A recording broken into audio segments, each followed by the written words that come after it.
వినాయక చవితి రోజున గణేశుడిని 21 రకాల ఆకులతో ఎందుకు పూజిస్తారు? 21 పత్రాలతో పూజ చేయాలి. గణపతిని నవరాత్రులు పూజించాక జలంలో నిమజ్జనం చేయాలి. ఇది పద్ధతి. 21 రకాల పత్రులు అనేవి సాధారణమైన ఆకులు కావు. ఇవన్నీ మహోత్కృష్టమైన శక్తివంతమైన ఔషధాలు.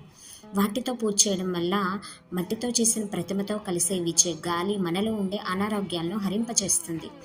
9 రోజులు పూజ తర్వాత నిమజ్జనం ఎందుకు చేయాలి అనే సందేహం రావచ్చు. చెరువులు, బావులు, నదులు వీటిలో వర్షాల వల్ల కలుషితం కావడం సాధారణం. శుభ్రం చేయడానికి 21 పత్రాలతో చేసిన పత్రియే దానికి సమాధానం.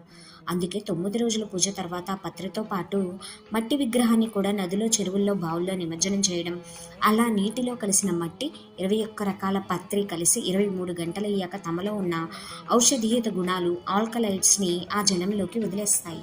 అవి బ్యాక్టీరియాను నిర్మూలించి జలాల్లో ఆక్సిజన్ శాతాన్ని పెంచుతాయి. ఇది వినాయక నిమజ్జనం వెనుక ఉండే పర్యావరణ పరిరక్షణ రహస్యం. వినాయకునికి చేసే ఏకవింశతి పత్ర పూజ చాలా విశిష్టమైంది. వినాయకుని పూజలో వాడే 21 పత్రాలు చాలా విశిష్టమైనవి కూడా. ఆ 21 ఆకుల పేర్లేంటనేది తెలుసుకుందాం.